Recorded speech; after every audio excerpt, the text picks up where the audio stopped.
Օրեր առաջ ազգային ժողովի բացման օրը ես եթեր արեցի եւ ասացի ակնհայտ է, որ ընդդիմությունը օրակարգ չունի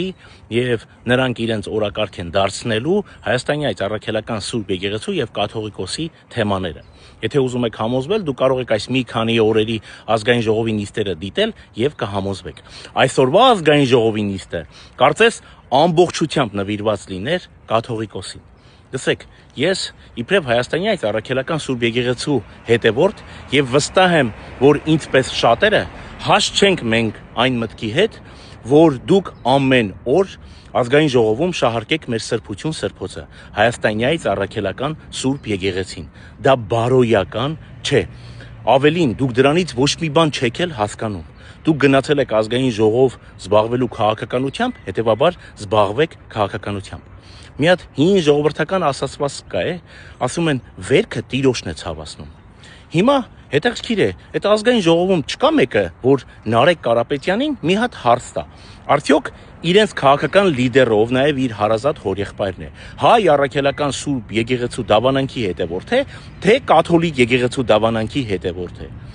Ասում են նա ֆրանկ է, հասկանում ես։ Մի հատ հարցրեք էլի։ Իսկ եթե Նարեկ Կարապետյանին չեք ուզում հարցնել, դուք կարող եք այդ նույն հարցը տալ հայ կաթոլիկների Ռաֆայել Պատրիարքին։ Ես վստահ եմ, որ նա կպատասխանի։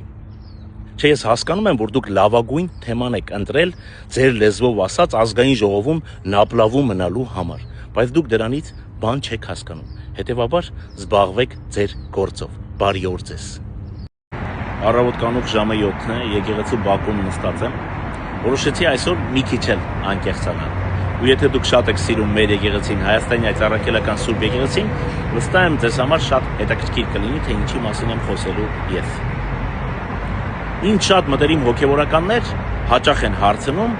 թե ինչի համար ես գլխի վրա շուռ եկա։ Ինչ կծեց ինձ, որ ես դարձա այսպիսին։ Ինչի համար ես սկսեցի խիստ քննադատել որոշ հոգևորականների։ Ուշադիր եղեք, չեմ ընդունում, երբ որ որևիցե մեկը ինձ ասում է, որ ես քննադատում եմ եկեղեցուն։ Նման բան չկա, ես բացառում եմ, որ ես կքննադատեմ իմ սրբությունը, հայ առաքելական Սուրբ Եկեղեցին։ Այո, ես քննադատում եմ որոշ հոգևորականների, բայց ես չեմ քննադատում մեր եկեղեցին։ Դե կներեք, էլի, եթե այդ նույն հոգևորականներին տասնյակից ավելի մեղադրանքներ են առաջադրված, եւ հոգևոր, եւ օրենքի հետ կապված, բա ինչ եք ուզում անել։ Կամ այդ հոգևորականները պիտի հերքեն, հիմնավոր հերքեն, որ այդ մեղադրանքները ամբողջությամբ սուտ են, կամ կներեք, պիտի դուք պատասխան տաք։ Ինձ անգամ ինձ մտերիմ հոգևորականները ասում են, որ չէ որ քեզ ժամանակին 2 անգամ Միացյալ Նահանգներում պատասխանատվության են փորձել ենթարկել ամենայն հայոց կաթողիկոսին պաշտպանելու համար։ Իհարկե 2 գործն էլ ընթաց չստացավ, գործերը կարճվեցին, համենայն դեպս, այո, եղել է, ես չեմ ժխտում, այո, ես միշտ հակված եմ եղել անգամ պաշտպանելու ամենապախարակված հոգևորականի, բայց կներեք էլի, որ հիմա 10 միլիոնանոց ազգը խոսում է ձեր մասին, կներեք էլի, այն ժամանակ փորձում էինք պարտկել, փորձում էինք չխոսել այդ ամոթը, փորձում էինք պարտկել, լուծել այդ խնդիրները, որպեսզի այդ չդառնա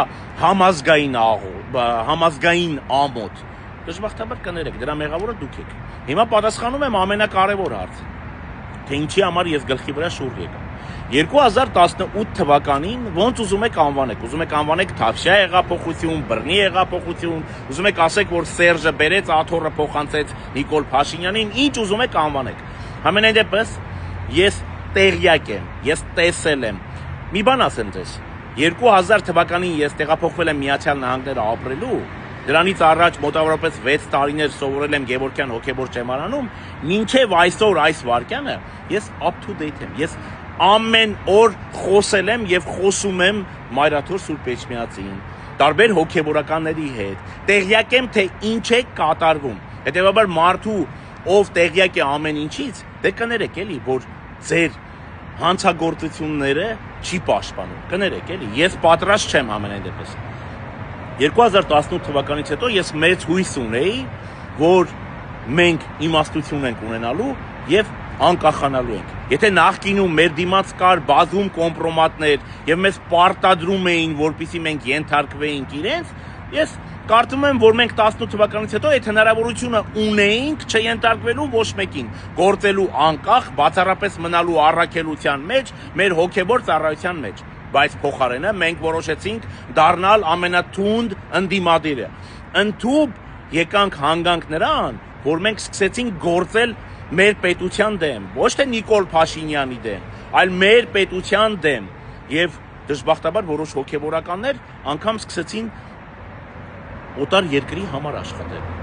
Չկա տենց բան։ Հերքեք, ապացուցեք, որ չկա։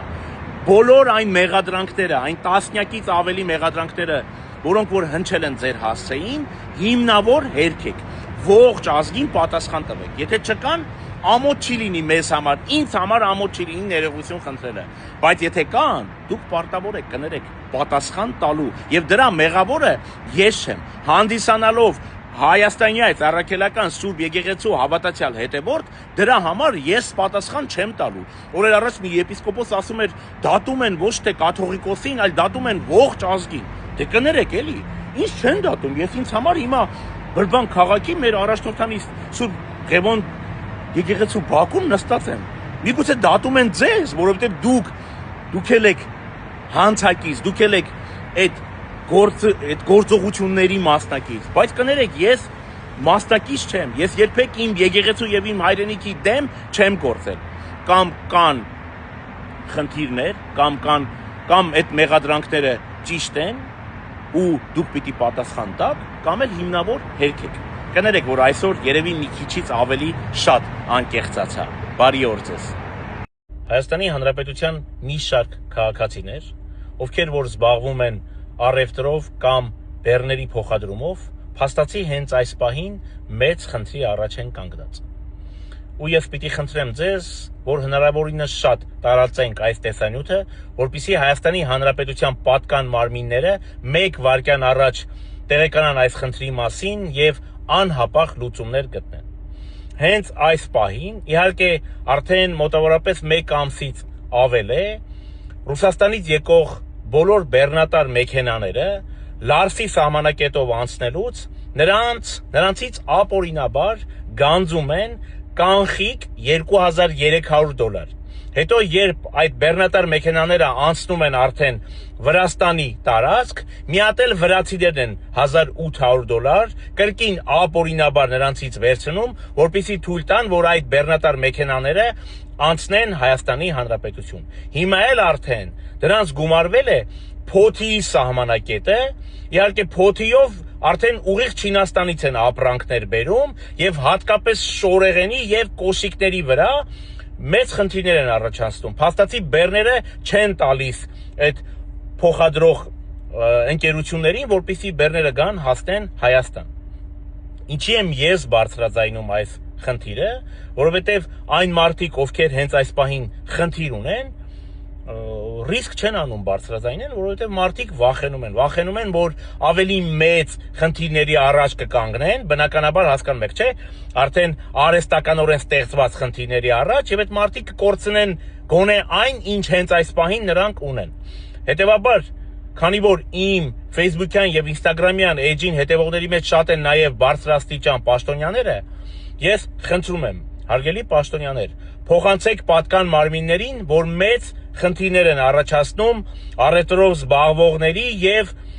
այդ